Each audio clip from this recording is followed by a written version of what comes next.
Are you haunted by idea of lost cities, hidden civilization? Do you know about Nan Madol, city of the gods in Micronesia, Pacific, built by legendary navigators, the masters of the ocean? I tell you in a moment, but I always dream about this. Real ones, real lost cities, not just fantasies. You know, you cannot just be a fantasy cuck or a literature cuck, where everything remains in writing or so. I mean, there are good fantasy story about this. For example, Jules Verne. I visited cave in Iceland where a journey to the center of the earth, this famous Jules Verne story, begins in this cave in the Snæfellsnes Peninsula, a very beautiful peninsula in the west of the island. At hotel, there was a handsome Thursday specimen who showed me the way through some lava fields. And I feel bad that I didn't try to proselytize him to our evangel, but you know, I was very tired and I couldn't. I see this as a missed opportunity because with the Nordics, you have to take the initiative. You have to talk to them, promoting our views, because they are very reserved, almost autistic people, unless they start drinking. This, as soon as you have a Finnish person drink or Icelandic, they immediately become extrovert. Then is different. But I see this in celebration of Leif Erikson Day.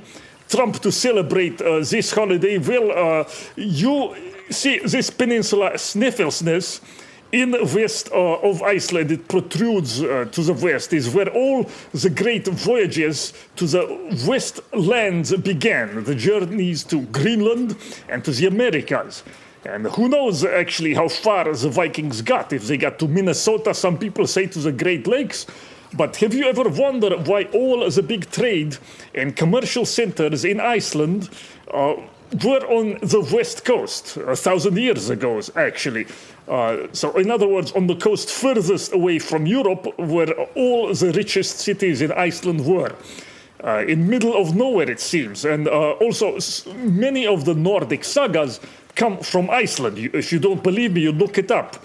So much of that literature comes from Iceland. Why is this?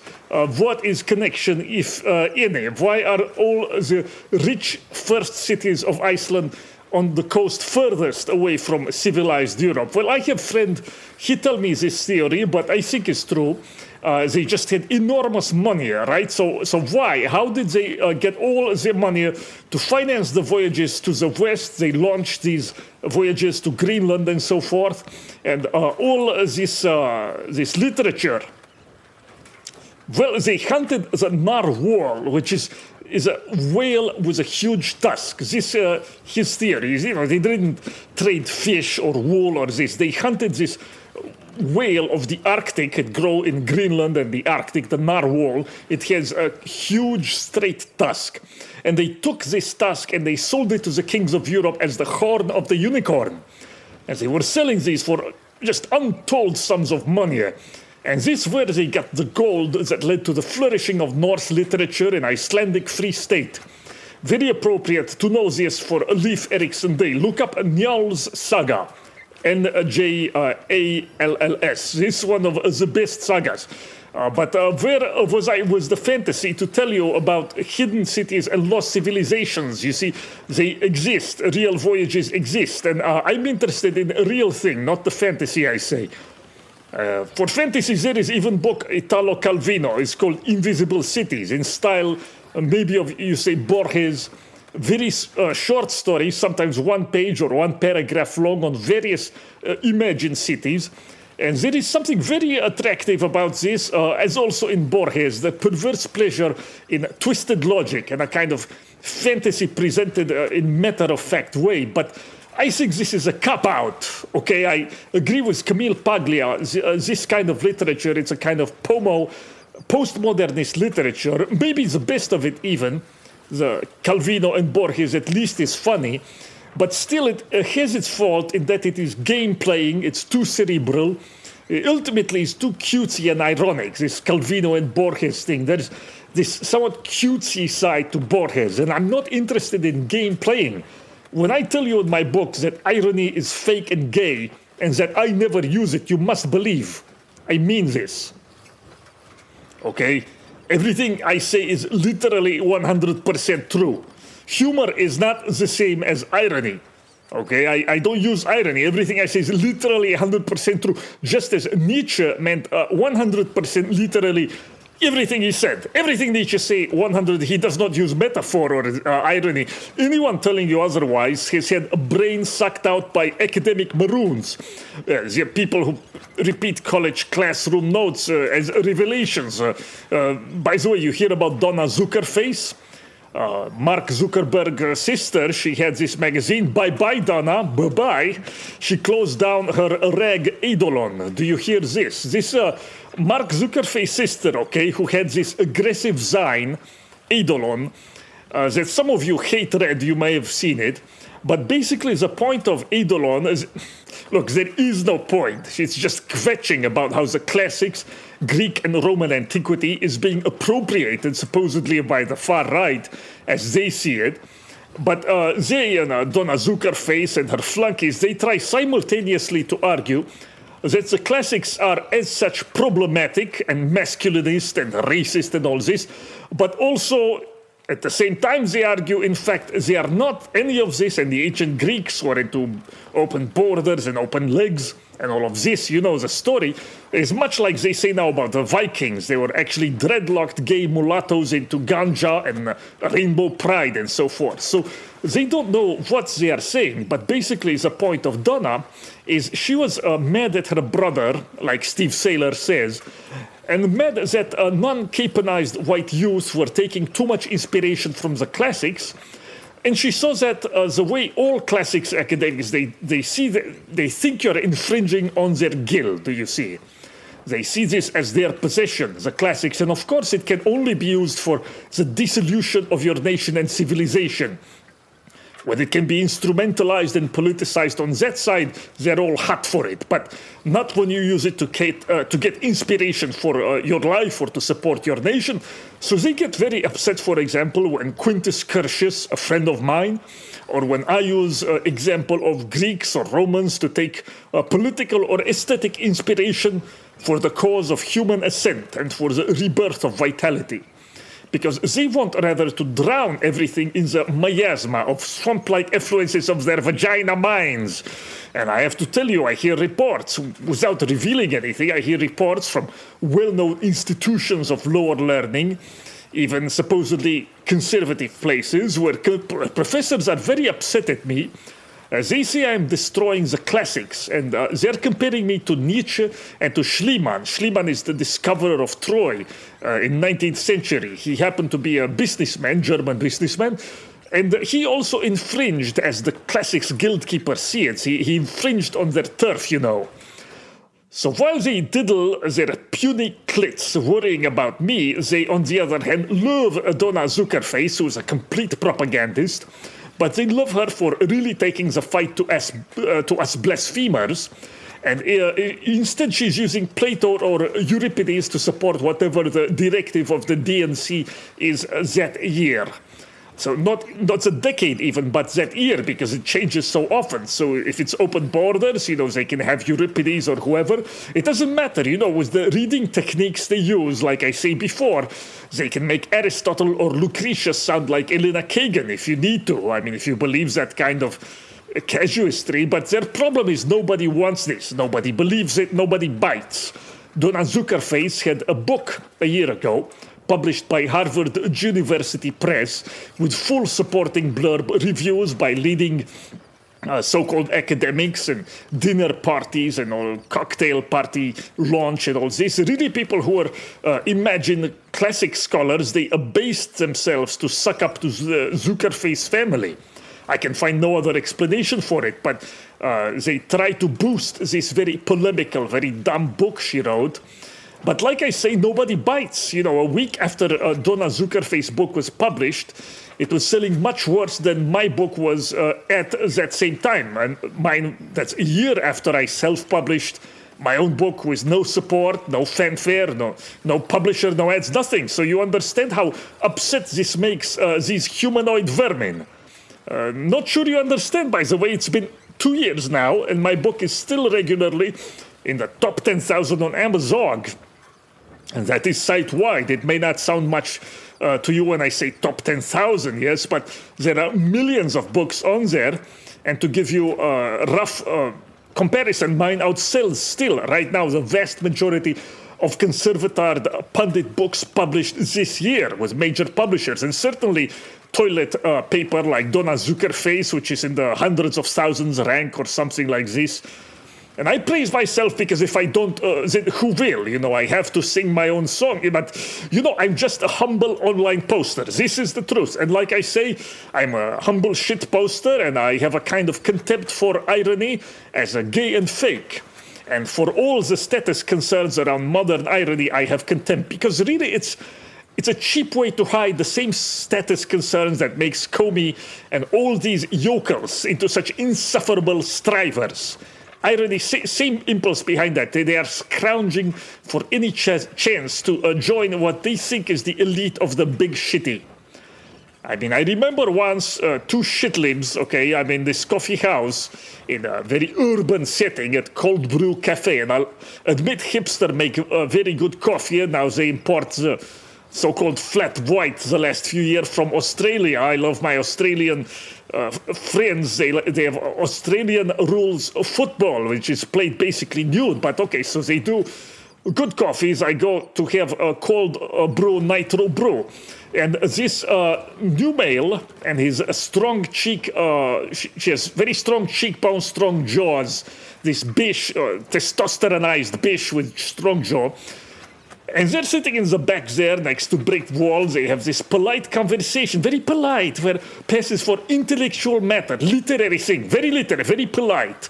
And you know, they're just lightly touching on this book and now that name and just lightly touching on topics and moving from one to the next without any real meaning, like it was quiz hour. And even they have to pretend to each other they'd heard the books and names of authors and all, but all very polite, you know, just lightly touching on each, you know, Pynchon, Thomas Pynchon or whatever his name is, or some bullshit like things like that I don't care about. And remind me, is since we're on the subject of academic cunts, you meet womans, and now womans, even in the sciences, in the hard sciences supposedly, who they just move from one academic program to the next, and they think this is science, moving from one fellowship or one degree to the next.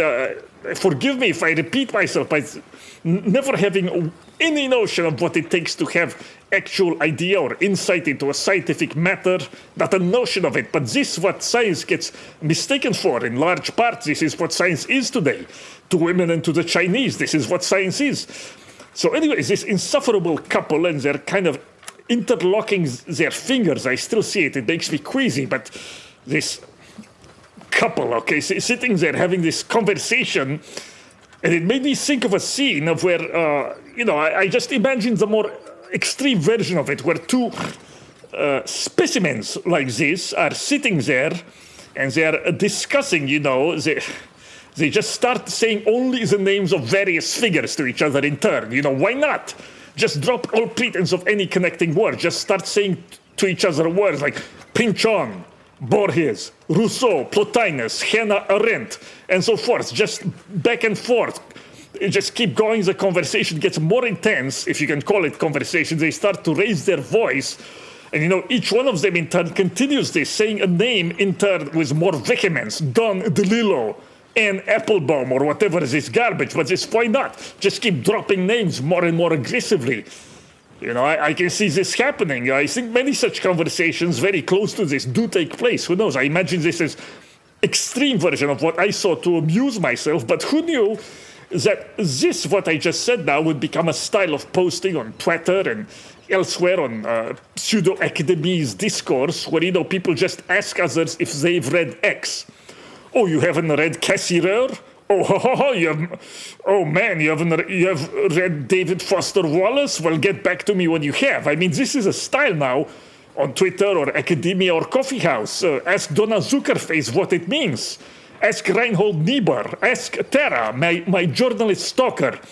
Also, I'm happy she stopped lately a little bit. Ask them what it means. Look up what yokel striver means. I will be right back.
Nan Madol, city built on coral reefs. No one understands how it got built. The stones were carried from other side of island in Pohnpei. Now, you know, this is Micronesia, so think northeast of Papua New Guinea, in middle of Pacific, middle of nowhere. Think maybe between Philippines and Hawaii, just roughly, but is middle of nowhere, you know. So is a line where you can see a kind of racial rift in Polynesia very clearly, because Polynesians, very common word, but what it means, it's actually a catch-all umbrella term. It's not real. It's a hybrid race, right? So it's a coming together of Austronesians, what Gobineau called Malays. But yes, the same people who reached Madagascar in a different direction. So they look Asian-like. They are animists and they are gracile. They have very fine features, good-looking people, and they are amazing seafarers. Gobineau have much respect for them. He considers them, he doesn't use this classification, but they certainly qualify as a herrenvolk, a master race, the powerful ships they build out of the strength of their blood. They take to open seas and great adventures. This from Gobineau reflections on them. And they colonize such huge swathes of the world, but it's them, the Austronesians, so kind of Asian-like people. And on the other hand, it's the Melanesians, so think what you see in Papua, but also much South Pacific has the Blackoid type people. So Melanesians who have a kind of, you could think of almost Aboriginal type look, Abos, you know. So then Polynesian race is the hybrid of these two in various gradations, actually just a catch-all name for these two races in the South Pacific and their various mixtures on the islands. So you can think when they mix the Austronesians, who are otherwise a gracile people, they become more robust, they become bigger. But where does the cannibalism come from? This interesting subject on its own. But in any case, Micronesia, you can see what they look in a preponderance of the Austronesian element is in the South Pacific in Micronesia. On this island, there arrived sometime around, let's say, 500 or 600 AD, long ago, not known, but around that time there arrived two twins that were later known as the Sodeleur. I don't know if I pronounced this right, but the Sodeleur, two great founders of a state that would last more than 1,000 years. You know, it's very interesting, the twin founders, the twin founder myth. You see this in many cultures around the world. In the Ashvin twins in India, the Castor and Pollux, the Dioscuri, among the Greeks, Romulus and Remus among the Romans, and among the Saxons you have the Horst and Hengist. Many such cases. This universal, of course, as I just hinted now, to Indo-European cultures, but others around the world too. But here come the two charioteers of the sea, of unknown provenance, the Sodeleurs, and they found Nan Madol, where this is the name now, Nan Madol, but original name was Sun Nan Leng, the Reef of Heaven. And it's an amazing city built on coral reef, the only one known, I think, in the world. They built this on coral reef, so now is city on sea, like Atlantis, among mangroves and jungle on coral reefs that is overgrown by jungle. And very much not visited. Maybe I shouldn't make this public, because very much still not a tourist hangout, not known. Maybe one of you can visit now, I would imagine, during this quarantine. It's completely empty. But how they managed to carry this gigantic stone to build this city from other side of island, this volcanic stone, I'd say the safest bet, they carried them on the water somehow, floated them with, I don't know how, but amazing feat, because the cornerstone of one structure is 50 tons. Just one stone. How they do this? 50-foot walls and higher in some places. Now, look, they're not built very carefully, okay? So you look at the structure, and it's interlocked, basically logs of stone. These volcanic stone come in a kind of a long log, so it looked like a log cabin. Not super pretty masonry, not as well constructed as a European castle, but if you want to talk well constructed, you look at Incan or Andean architecture, there it's a real spurgery. The real autism comes out. Every stone cut to fit every other stone precisely. You know, the Indus Valley civilization has some similar autistic features, by the way, but these are gigantic stone in the Andean architecture, I mean, and they're precisely cut. So you look at European castle is not as carefully built as that, but some say that the people who built those Incan palaces were also of some kind of alien origin with elongated heads, and all of this, they had long heads. And I have friends there in Cari, in Peru, who explores the jungle. I don't know if you saw 2016 movie, Lost City of Z. It's not bad, about people who search for ancient hidden city in Amazon. But this what my friend Inkari does, or Indiana Jones in Temple of Doom. He goes to Peruvian jungle and he searches for lost ruins. Also, now this worldwide quarantine has made his life very difficult, no doubt. You know this, if you let this take over where you get demented yentas, okay, I hear story now from friend Yenta renting out rooms to students in this case, and they are not allowed to go into stores. So she has renters in her house. She does not let them do shopping, only food delivery and this, when the crisis starts at least. So now they have to pay for deep cleaning also if they ever go home to visit parents or this. And just elbow-length gloves, insanity. They cannot use bathroom without texting first to alert her not to exit the room.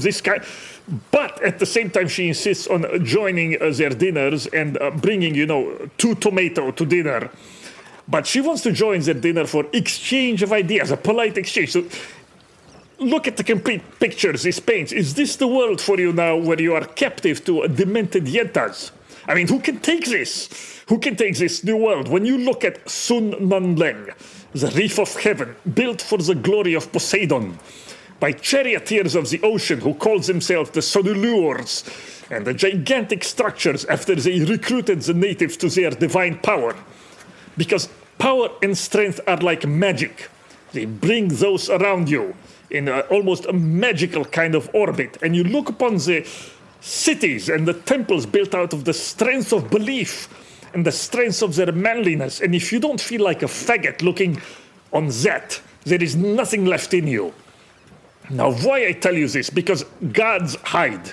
Gods are hidden and are special, and they only show themselves to certain men of destiny in dreams and in walking visions and such. And in many ages of the past, they taught them to build great structures of different kinds. The gods came and taught certain men how to build great structure. Each one presents a different special vision that is seen only by the founder of a great state, like this, like I described for you now, the mysterious ancient state in Micronesia. Now tell me how many of these are lost even in Sundaland, which very ancient lands that connected land masses of Borneo to much of Southeast Asia.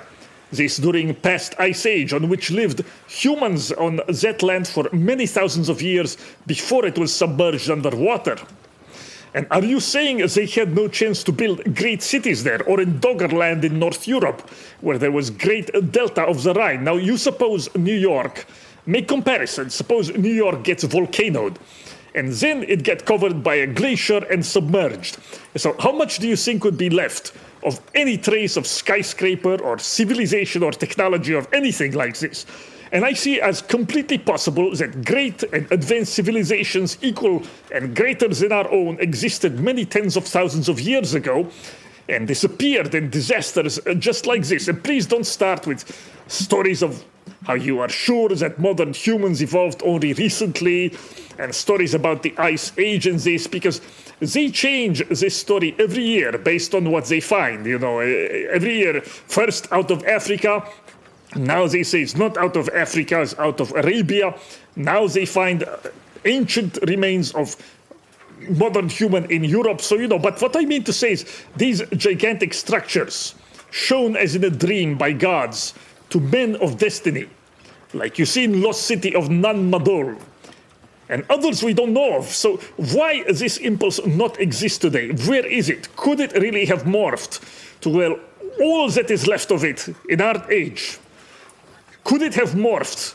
Could it have transformed to where all that is left of it now are a few hedge funds, or a few casinos, a few PR men, or desk generals, bureaucrats, men who really run online cab companies? This is what our great technology are. Online department stores or advanced secretarial enterprise like Google or Facebook. Because that's all it is. Google or Facebook is a complicated secretary or accountant. Could it be that any of what exists now among such people is adequate expression of man's greatness? Or are these rather just specimens of the people, actually? Variations of the people, maybe more clever variations of the people, more cunning and covetous ones, but really, in the end, just more iterations of the human animal that covers the earth and is the same everywhere you go. So yes, this is what I tell you. The human animal is the same everywhere a blob. Okay, this is why you can have, for example, this is why you can have a stew in Mexico. You eat the pozole or whatever, you eat Oaxacan stew. Then you go to Senegal, or you go to the Balkans, to Albania or wherever. You go to Germany or Japan. And most of these stews, the slops that the people eat, they almost all taste very much the same. Now, I'm not attacking all of them. I myself occasionally enjoy peasant stews, and this is very nice. But I'm trying to tell you something, that in character of life, the people is almost the same everywhere you go.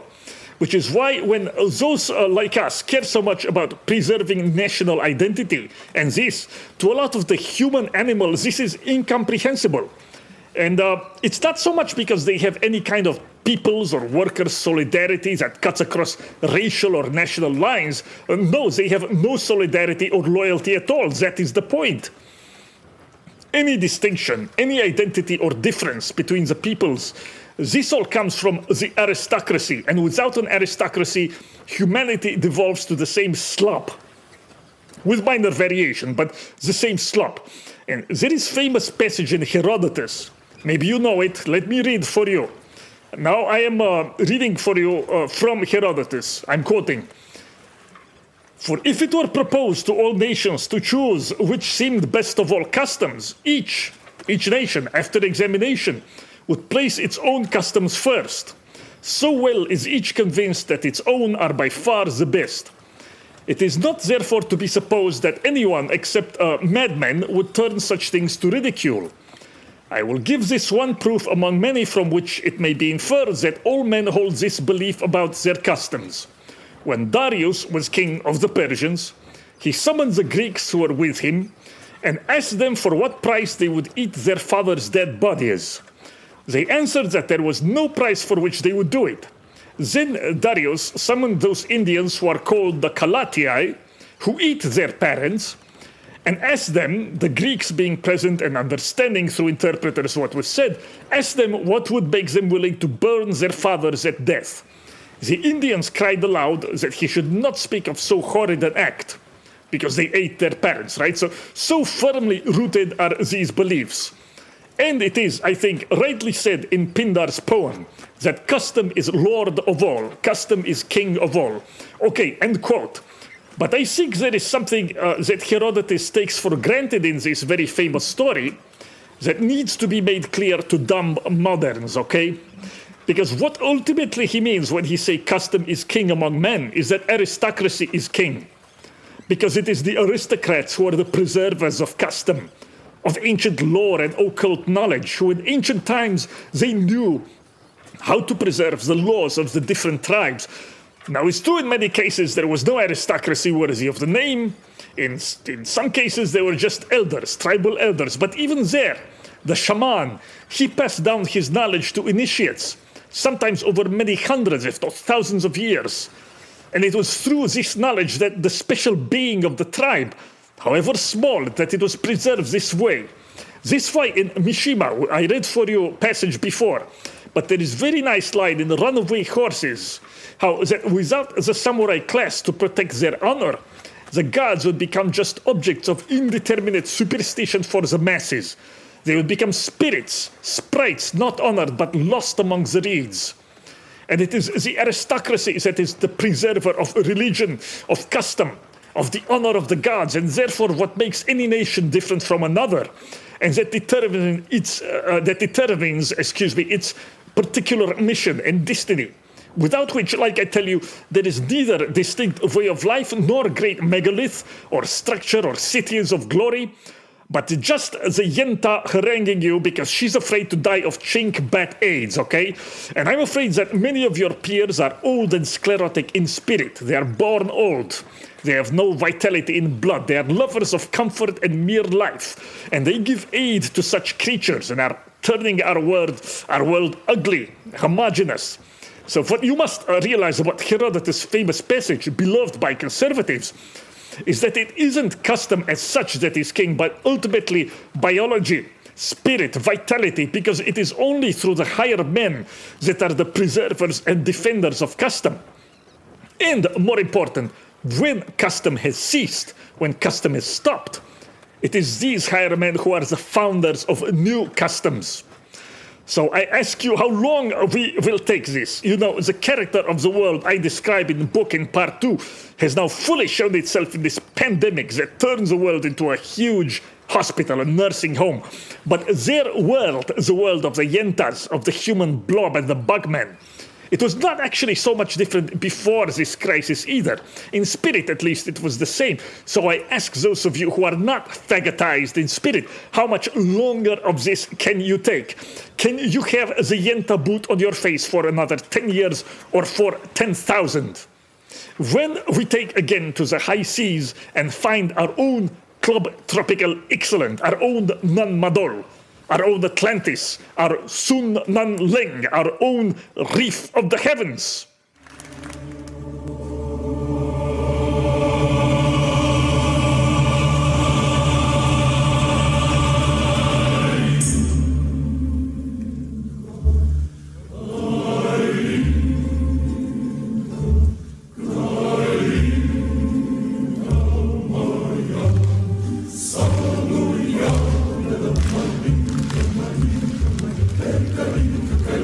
Kalinga,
On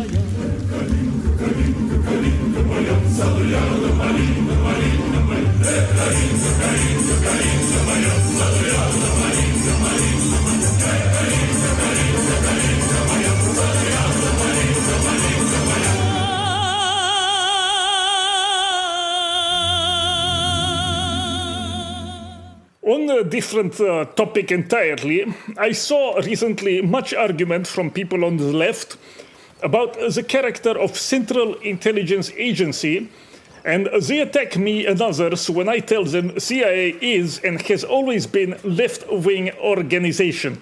I want to say a word on this. Why you have these enormous efforts by the so-called dirtbag left, or the anti-woke left. In other words, these are leftists who recognize on some level that the whole woke crap, the identity politics crap, that is garbage, that is in some ways very different from classical Marxism, and that it seems to entail abandonment of class struggle and class economic analysis. It turns you into repulsive schoolmarm.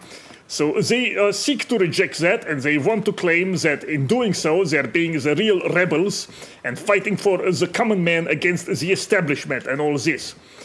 Well, it's the big reason you see such types, they're obsessed with the CIA. Let me explain, in case it's not clear to you by now, why. Why they're so concerned with CIA. What was doing CIA 60 or 70 years ago.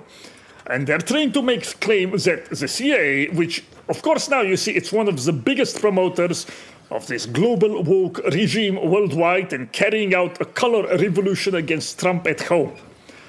So they're trying to say, however, that the CIA is actually a nefarious Nazi organization, that it worked with Nazi scientists. You look up Operation Paperclip, that it bully-sided communist regimes in Latin America.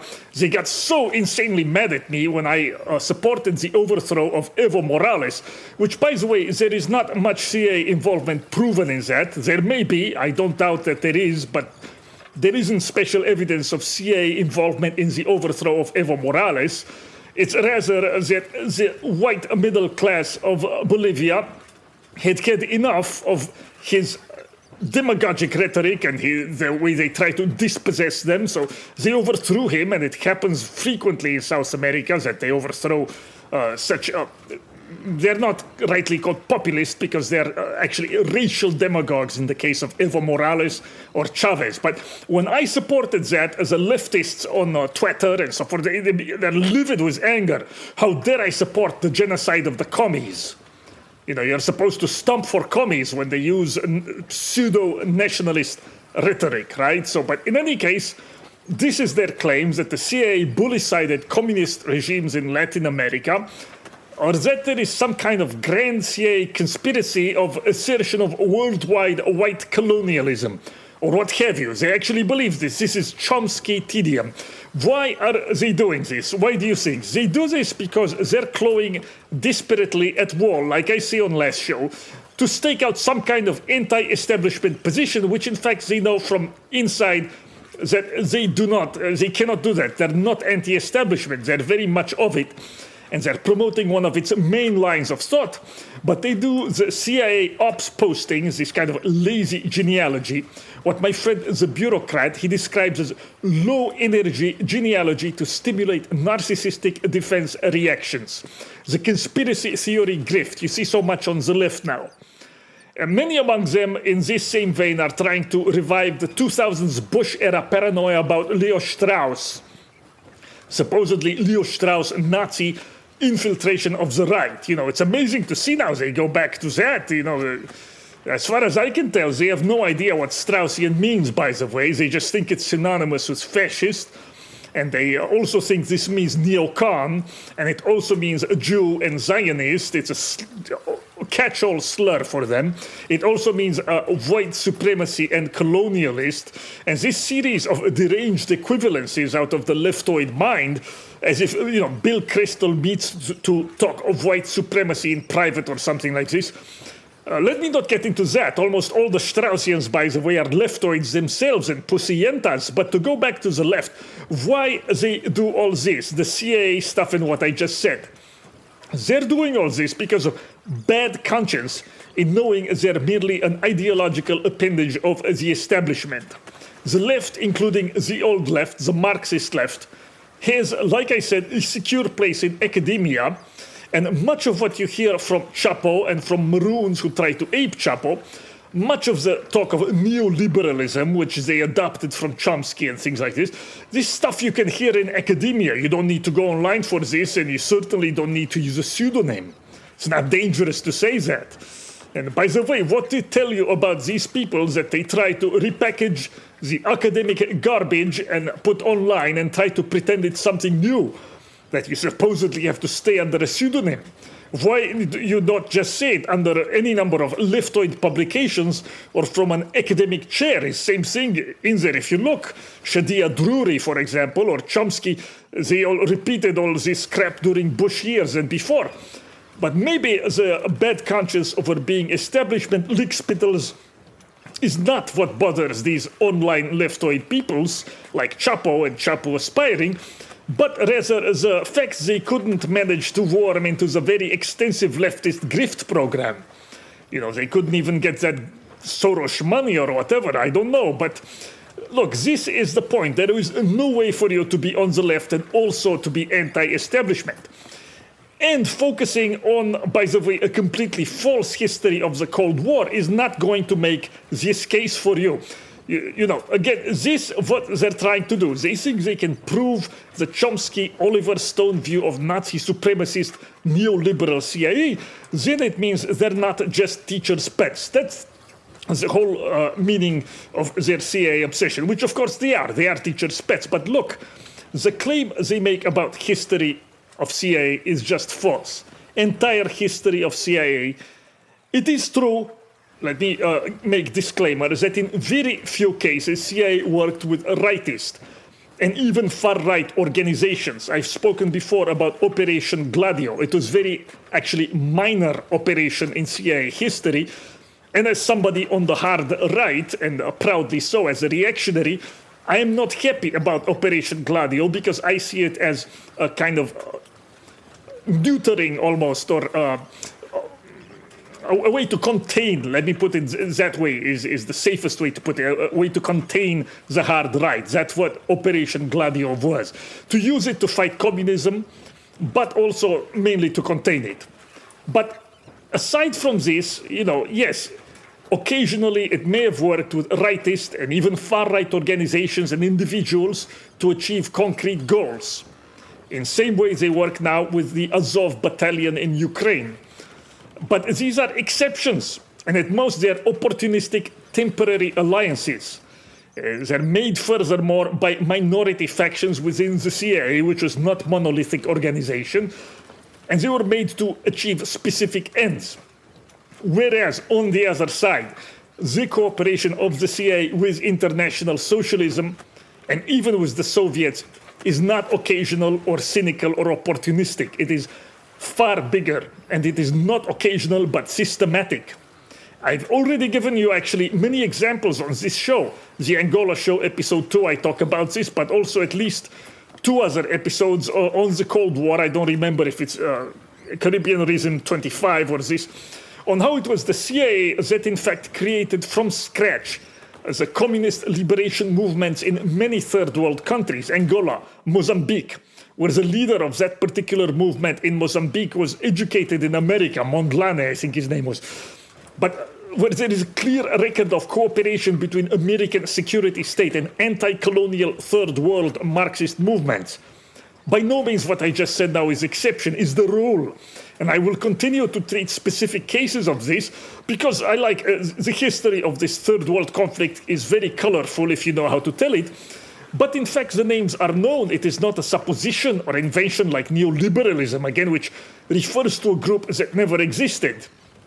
But in the case I'm talking about, they're actually specific individuals who are known. And Vietnam, for example, is one of the worst cases of war and most misunderstood. What happened in Vietnam in 1950s after the French left? The CIA promoted the Diems. You all know of Diem, you think he's conservatives. No, the Diems, they were members of international labor socialism. Look it up, it's very they spent no CIA money or aid to fight communists, and they received massive money aid from America.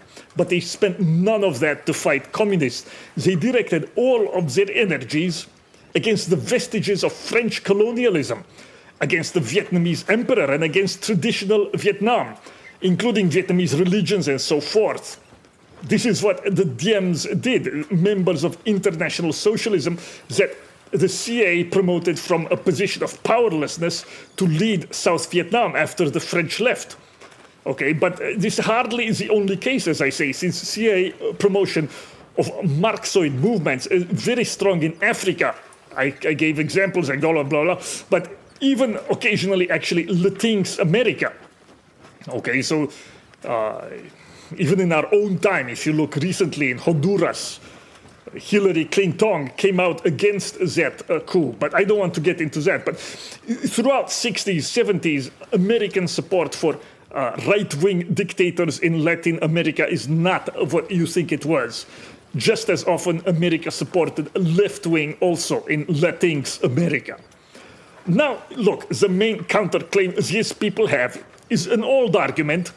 It's used by both the far leftists and the liberals, that America's consistent and actually systematic support for international socialism. I mean, look at Obama's whore mother, okay? But this was some kind of a Machiavellian plan to promote its own version of the left so as to deprive the Soviets of control. Okay, this is the argument. Arthur Schlesinger says something like this. So idea is, this is their excuse. It's false, but this is their excuse. You go into country X, and you have to support your own socialist movement to prevent the Soviet-supported version from coming to power. Okay, but this sounds nice on paper only. In reality, this basically never happened because in many cases, Angola, Mozambique, Vietnam, the three I mentioned already, there was no local taste for socialism or leftism of any kind. The Soviets were not making gains with that. And America came in and had to promote its rival version of socialism out of necessity. Excuse me, it did not have to do that out of necessity. That was their excuse. But instead, what America actually did, it created leftist or socialist movements from scratch, like I keep repeating. And it often imposed them against the people's will. Again, case of Vietnam. Angola, very similar too, by the way, where I had to kick out the Portuguese. And the reason for all of this was not to counter the Soviets, but to cooperate with the Soviets, as FDR and Stalin openly agreed in 1940s to go on a crusade against European colonialism. Look this up. This was open, overt agreement between FDR and Stalin. And that is what they both then did together. So America's support, for example, for Ho Chi Minh, it dates from the 1940s. And America supported him against France in the same way as they supported Algerian jihadists against France, despite the fact that Ho Chi Minh was a known communist agent since the 1930s. He was known to British intelligence in Hong Kong. And for example, during Japanese occupation, Ho Chi Minh did nothing at all to fight the Japanese. This is the excuse because, again, it's very much known that America, excuse me, now... Yes, they attack my microphone. I'm sorry for that sound. But it was very much known that American support for Ho Chi Minh dates from 1940. So the excuse is, oh, he was not a communist then. He was just a nationalist. And America was supporting him to fight the Japanese. Well, he did not fight the Japanese. And he was a known communist from the 1930s. Okay. But, this is the argument such people use. Like a cat tries to hide its own shit in this sneaky way. Both the far left and the CIA, they use false arguments and would like you to forget their extensive cooperation, not occasional, but systematic, and it's a cooperation of family. It's really a cooperation that stretches back to well before the CIA was ever created. For example, FDR saved the Soviet Union with Lend-Lease. This is transferring huge weaponry and machines to them during the 1930s, and then teaming up with Stalin to burn Europe down in World War II. Okay?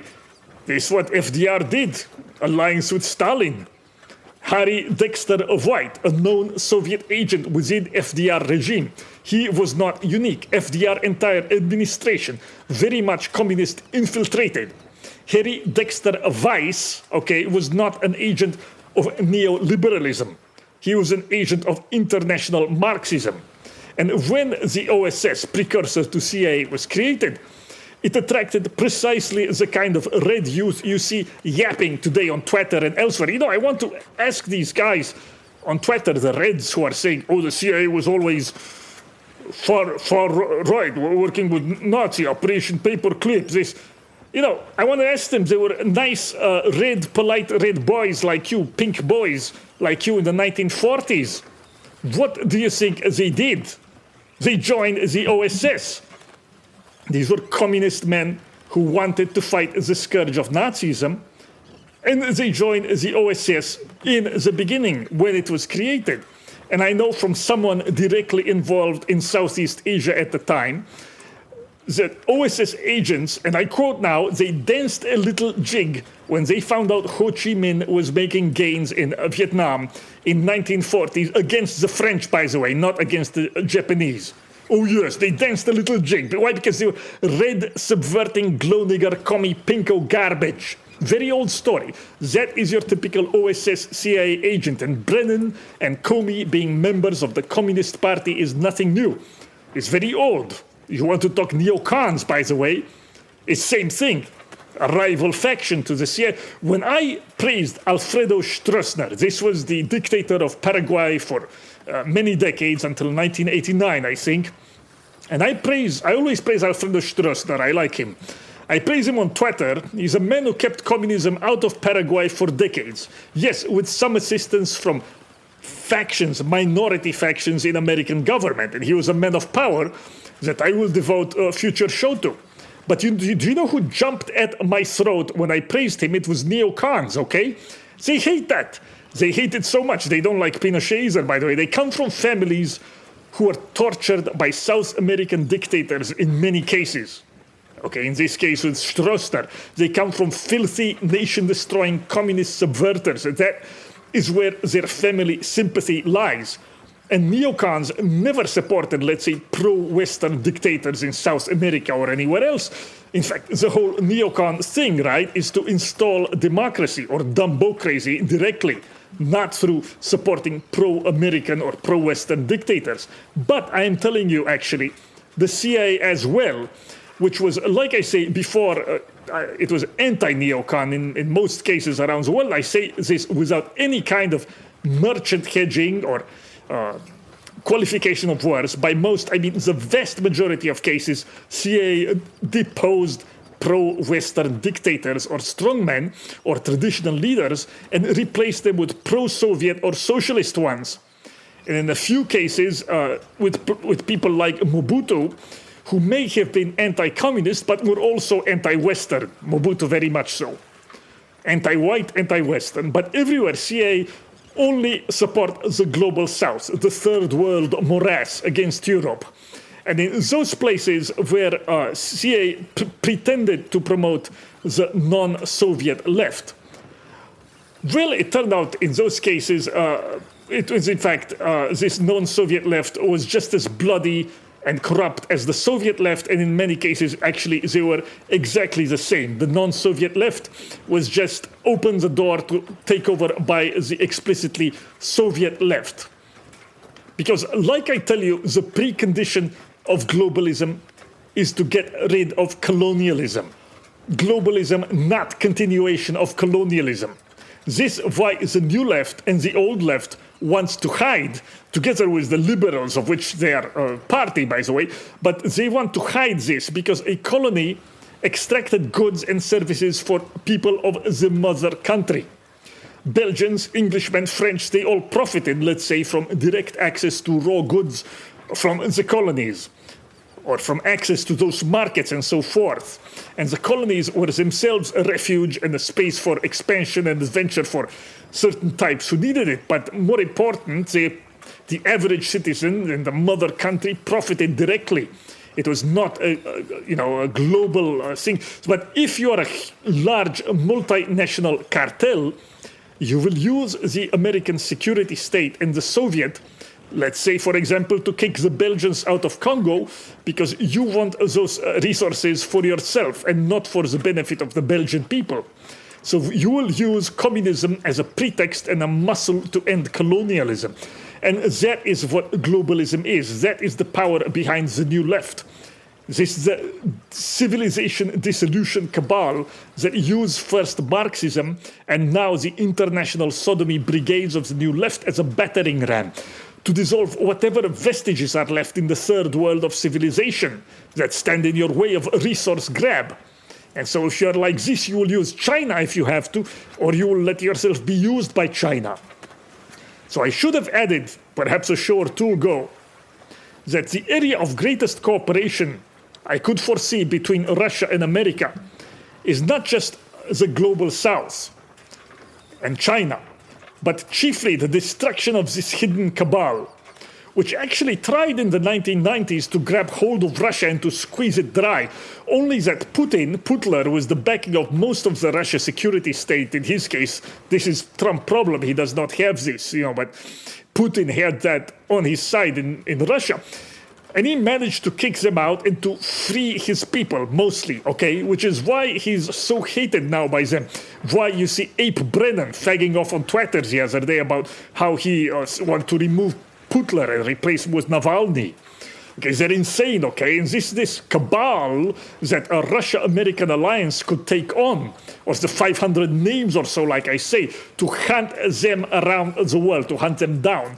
And I just see this vision of a world where the West can free itself from this sect that never sleeps, that has used the West's technology and comfort to smother life, that has tried to put the vitality under the heel of the earth mammy to homogenize life to the condition of the same dreary global work camp.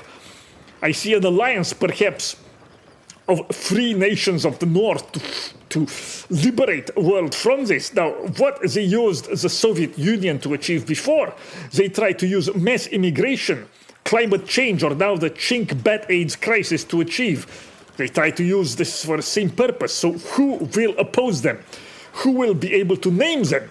And in the end, have they miscalculated? Because once you open the door to the people, to the use of the people as a dissolving agent of traditional society, will there be, like I keep saying, men of enterprise like Salvini or Bolsonaro, who are actually in the end better seducers of the people, who can better mount and ride the people against this enemy?